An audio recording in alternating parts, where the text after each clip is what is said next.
I hosted a Selfie Sip Paint Kit night at my house, and this is how it turned out. So I decided to host a Selfie Sip Paint Kit night at my house with seafood sponsored by the Crab Place for my friends, and I was really pleased with how it turned out.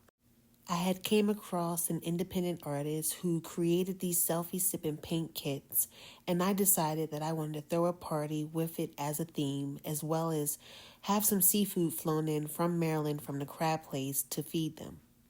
Every time I have a little get together at my house, it turns from a small gathering into something really extravagant, and I really like doing that for my friends.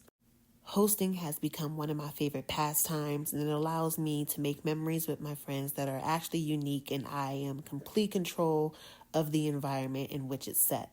So what attracted me to this paint kit was that you were able to send in your favorite selfie, and Ray Tennyson would actually turn it into a paint by number.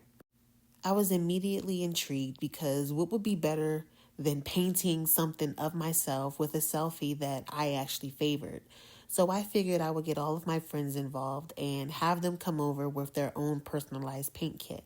Having a selfie sipping paint kit night does take some planning, as the paint kits take a little while to get completed and sent in from the artist. So with that, I made sure I allowed ample timing and planning so that everyone was able to have theirs mailed in time and would be able to bring them over to my paint kit night. On average, it took maybe about 2 weeks for all of the paint kits to come in, so I just set my event date for the next month just to be sure. I went above and beyond with the decorations and the planning because I knew that this event would be something they would definitely want to take pictures of, so I did a little bit extra with a little bit of everything. Not only did I feed them, but I also made sure they had some sweets, and I set the mood by decorating with supplies I had bought from Party City. Now, this is just one of the things that I tend to do. I love decorating above and beyond what is actually necessary, because what is a party without a proper theme? So I made sure I got all of the decorations that I thought would bring my entire vision to life, and I wasn't disappointed with how it turned out. Being a little extra always took me a long way, so I just knew that this wouldn't be a waste of time. Not everyone would go out of their way to set up balloons and have words spell out their sip and paint night. But I just feel like, hello, this added to the ambiance, and this would just make them want to whip out their phones and document what a great ambiance and night that I had set up for them. This took time and planning, and it's all in the details. Everything down to the snacks was planned. I had post-it notes as to where I wanted the food to lay out and how I wanted it to be presented. I mean, I did not play when it came to how I wanted everything set up. I'm very particular on how things look, and I'm very particular on the presentation. So every bit of my effort, I'm sure, was appreciated by my friends who came in with their jaws dropped and just ready to have some fun. So with the theme and aesthetics aside, I feel like one of the other most important aspects of the event is making sure that the food is right. So of course, my go-to brand for when I am hosting an event at my place is to have the Crab Place flown in.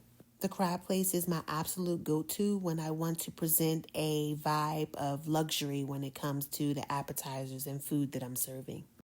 I feel like it makes it extra special, and when my friends see that logo, they know daggone well I spent a cute little penny to make this all come together, and they know they're about to have a quality experience. When I'm hosting for other people and I'm trying to show them a good time, budget a lot of times just goes out the window. I feel like the memories are more important, so I really, like I said, I go out of my way with what I'm presenting and how I'm presenting it. I even down to where things are laid out on the table. I'm just very particular. I need things to be picture perfect because I know they're going to come in with their phones out and ready to document what I put on for them. I try not to make the appetizers and food that I'm serving too detailed because I don't want to be overworked and not be able to enjoy my time because I'm steady busy cooking or anything else like that. So I tend to go for the quick and easy appetizers like deviled eggs, shrimp cocktail, crab cakes, quick and easy things that don't take that much time to put together but taste fantastic once they're set out in front of you and ready to go. A little side note slash fun fact is a lot of the times when I'm making these appetizers, I'm trying things out for the first time and they're usually always a hit. So when I'm making these things, I'm experimenting and just going with my gut with how things will turn out and how things will look after the fact. So I'm more so of a freestyler who has like a very high success rate of pulling it off. A lot of the times I don't even know what I'm doing, but it ends up turning out so great that I'll end up with a recipe that I'll repeat from time and time again. And it's usually something that I created on a whim, or I even followed a recipe that I later tweaked just a little bit to make it personalized or make it my own.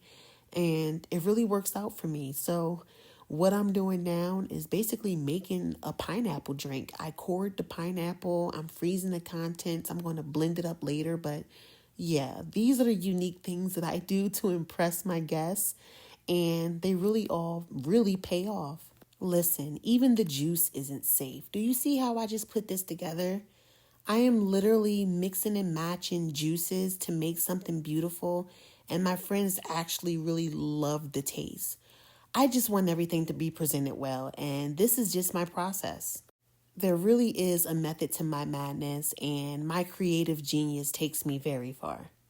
When it comes to achieving the aesthetic I have in my head, there isn't any lengths I wouldn't go to make sure it comes out right. In my mind, I always picture what it would look like at the end, and then I follow through working backwards with how I want it to be presented. Moving on, the menu included jumbo lump crab cakes, Key West pink shrimp. I even had some stone crab claws and some snow crab cocktail claws. The cocktail claws were actually a new addition to the crab place, so I was really excited to see that they even had this on the menu. So this is my first time ordering them, and I actually loved them. To complement my crab cakes, I went ahead and made some bacon to go along with them, just to add as a little topper to go on top of the crab cakes, just for a little razzle dazzle. And I even was able to pop all of my 2-ounce crab cakes into a cupcake pan to make them all cook at once. That was a hack that I didn't know that I needed. And as if there wasn't already enough seafood in play, I even cooked off some snow crab meat that I was going to add to my taco station. Some people may say I'm doing the most, but I just say maybe y'all doing the least. So yeah, don't rain on my parade. I love being extra, and I just love presenting what I would think is great food and a good time. I mean, look at my deviled eggs. They have shrimp on them, for heaven's sake. So yeah, if I ever hear someone call me bougie or extra, I'm definitely taking it as a compliment because, yeah, effort goes a long way. And when people call me bougie, I want it to be a compliment by all means, because that just means that they took note on how much effort I put into everything that I do. Like here I am preparing the dessert. I am basically taking a plain pound cake from Entenmann's, and I want to set up a dessert station where they build their own strawberry shortcake. And again, these are one of the items that I've never tried or done before, so I'm literally freestyling, even putting this little dessert station together. It's just a pound cake, but here I am just arranging it to see how it would look on its own. It's not about eating it for me. It's what it looks like before it even hits your plate. So to complement my strawberry shortcake station, I decided I wanted to go ahead and core a few more pineapples to add to my fruit plate. Fruit plates and or charcuterie boards are my go-to when it comes to hosting. They are the fail-safe, for those who may not like seafood or are light eaters. Fruit is what pretty much everybody gravitates towards when they're munching and they don't really want to fill up on things right away.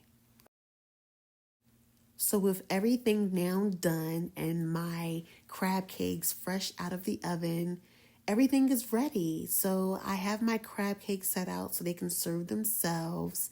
And I have all the paint kits set up. All my guests are in attendance and we are ready to vibe. With everything beautifully set and strategically located, I have my friends there. They are, of course, taking pictures of everything as I knew they would. And I'm just so happy with how everything turned out. It's so beautiful. It's all so edible. And we're just ready to party. And when everything was said and done, we had a really good time. The paint kit took a while to actually complete. It actually took me into the next day to actually get it done, but it was completely worth it. It was so much fun, and I can definitely see myself doing this again and again on different occasions with different images, of course. But yes, this is definitely a go-to for when you are hosting an event and you want it to be very intricate and just very personalized. So yeah, this is my vibe for a Selfie Sip and Paint Kit night.